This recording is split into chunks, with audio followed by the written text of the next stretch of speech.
I got that crackhead energy. I got that crackhead energy. I don't know if I'm gonna have this in the beginning of the video or the after. Probably the after. What y'all think? Beginning after. I don't know.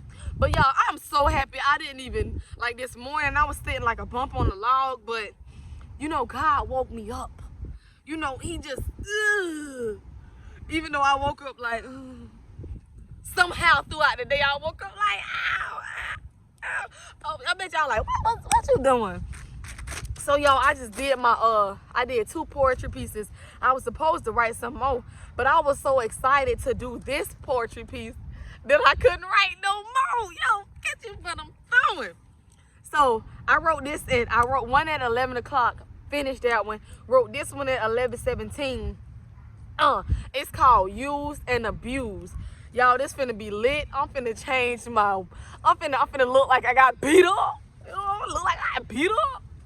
Beat up.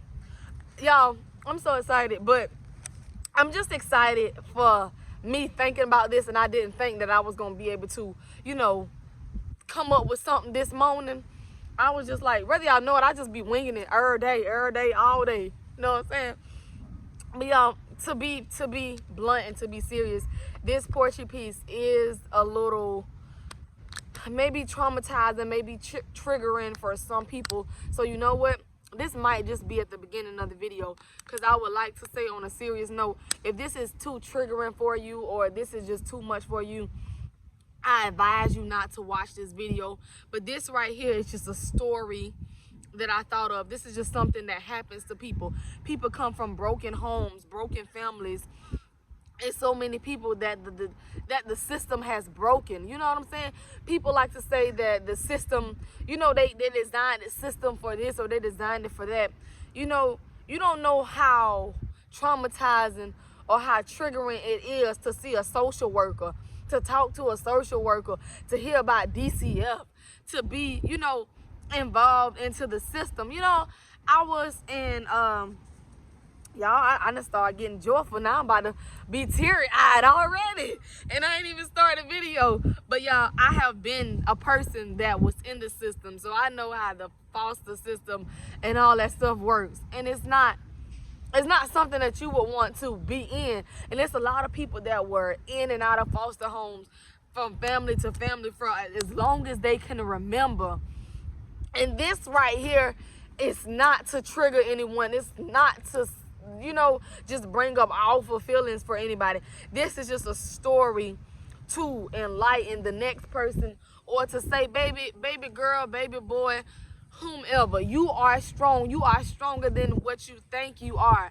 To still be a testimony, a living testimony, to still be here despite of everything that happened to you, to know that you are still beautiful, that you are still unique, that you are not broken. You are just, you know, you're recreated, you're reformed, you're somebody special.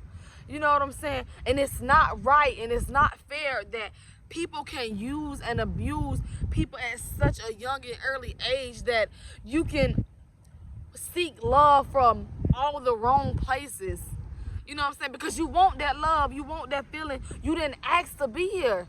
You didn't ask to be here, but you here.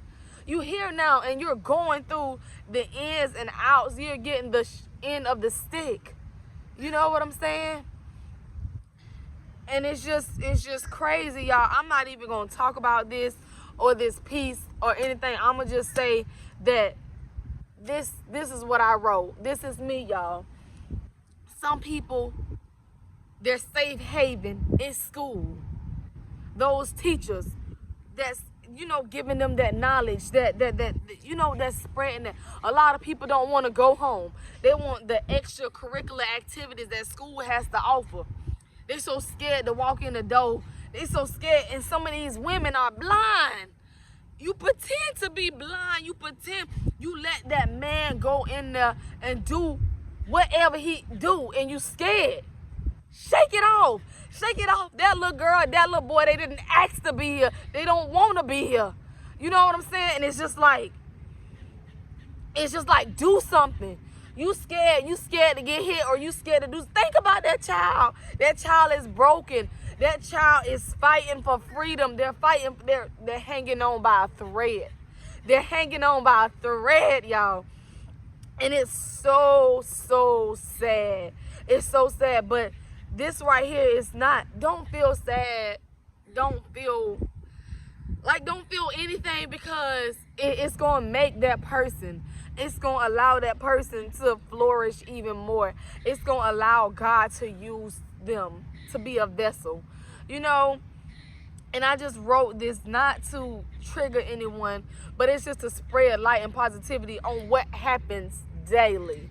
On what happened. People have to live with it. There's so many people that haven't told their story, that haven't lived, that's still scared to live, that's still scared to go outside their house because they're scared. It's like the what ifs. And it's like and it's crazy that it's crazy that you can wear whatever it is that it is. It doesn't mean that you are, you're showing sex appeal. You can be wearing, whether you believe it or not, it's a freaking nightgown. It's a Paw Patrol nightgown. It's a princess nightgown. And for some apparent reason, they think it's an invitation. Y'all, they think it's an invitation. So y'all, I think I finally got my prayer. I finally said it. So I pray that I don't say it wrong, but I'ma say it. This that one that I've been saying every day when I get in the car. I skip a few days. I never skip more than 2 days. But I this is what I've been working on. So now that I've learned this, I'm going to learn many more. But let's see if I can remember it, y'all. Here we go. Let me just close the book. Close the book, y'all. Close the book. So when I look down, I'm just concentrating. I'm just closing my mind. But here we go. I do not sit with men of falsehood, nor do I consort with hypocrites. I hate the assembly of evildoers, and I will not sit with the wicked. I wash my hands in innocence and go around your altar, O Lord, proclaiming thanksgiving out loud and telling all your wondrous deeds. O Lord, I love the habitation of your house and the place where your glory dwells. Do not sweep my soul away with sinners, nor my life with bloodthirsty men, in whose hands are evil devices, and whose right hands are full of bribes. But as for me, Lord, I shall walk in integrity. Oh, I shall walk in my integrity. Redeem me. Oh, Lord. Dang. Oh, I got it, y'all. I got it, y'all. But I got it. I do not sit with men of falsehood, nor do I consort with hypocrites. I hate the assembly of evildoers, and I will not sit with the wicked. I wash my hands in innocence and go around your altar, O Lord, proclaiming thanksgiving out loud and telling all your wondrous deeds. O Lord, I love the habitation of your house and the place where your glory dwells. Do not sweep my soul away with sinners, nor my life with bloodthirsty man, in whose hands are evil devices, and whose right hands are full of bribes. But as for me, Lord, I shall walk in my integrity. Redeem me and be gracious to me. My foot stands on level ground. In the great assembly, I will bless the Lord. Amen. Y'all, let's go. Let's go. What? Yeah. What? Won't he do it? Yes, he will. Amen. Yo, I finally learned it. Your girl got it going on. Got it going on. Hey, I'm really so happy because I remembered it. Yeah. But y'all, this video's long, but we finna get into this piece, used and abused. My apologies if this is too much of a trigger for you. I apologize, but this is just to spread light and to shed light, to know I am a sister. I am here for you. You're not alone. I really do understand what you're going through, and it's so sick. It's so sickening. And you know what? It's a lot of other things in life that goes on, that happens, but this is one of them. Sex trafficking, human trafficking, all this stuff, just being in the home, sleeping up under somebody who you thought was supposed to be there for you, who you thought was supposed to love and protect you. You know what I'm saying? But everybody don't have that mindset. But we just gonna, that mindset, and everybody ain't screwed in the right way, y'all know. But We're going to pray for those people, and we're going to keep it pushing. But I hope that y'all like this video. Y'all continue to shed light on the things that y'all see every day.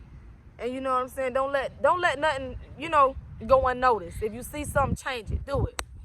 But y'all, that was it for this video. I hope that y'all like this. Don't forget to like, comment, and subscribe, and share this video.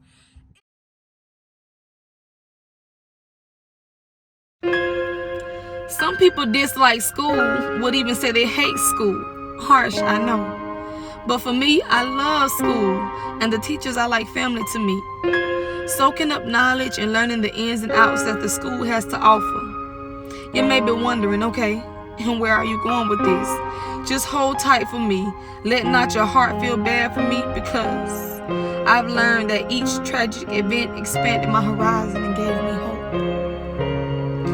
People believe that social workers and DCF are doing their job and tries everything that they could.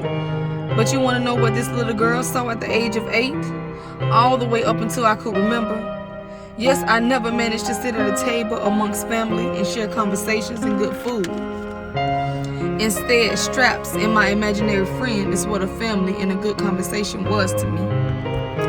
Home after home broke me, or should I say house, because that home was not made for me. I had this scar on my face. I had it ever since I could remember. So I was labeled the ugly girl. I was never good enough for conversation, but for humiliation and nitpicking, I was the talk of the town. You know, I was a little girl looking for love, seeking love from anything and everything, so I could just feel appreciated and loved. So I can fast forward. It's hard to say. My body is shaking just thinking of it that way. So let's get it over with. I never knew why a woman would love a man so much that she's blind to his actions. But one day during the week, about 70 degrees outside, toys on the front porch and the doors locked. He came in my room, the basement, of course. I wasn't worthy enough for a room. I took up too much space. No shirt on, just pants and a belt, no socks either. Smelling like he haven't washed in about a week. And he wasn't a drinker, so just my luck, huh? He say, little girl, I'll call you Scarface. Turn around, it deceives me and fills my mouth with an awful taste. He say, your parents doesn't give a care about you, so why should I? They shipped you here from the last person that apparently didn't want you either. And now he was breathing down my neck. It made my voice crack and my heart start thumping. Praying that this wasn't the same as the last, he slapped me in my face where the scar took place, said it made him feel better.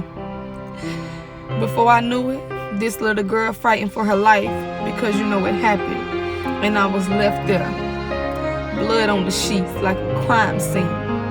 And I bent down on my knees praying that the Lord hears me. It took me a while to get the pen to sketch and write this, but it's a little girl who wants to win just like I did.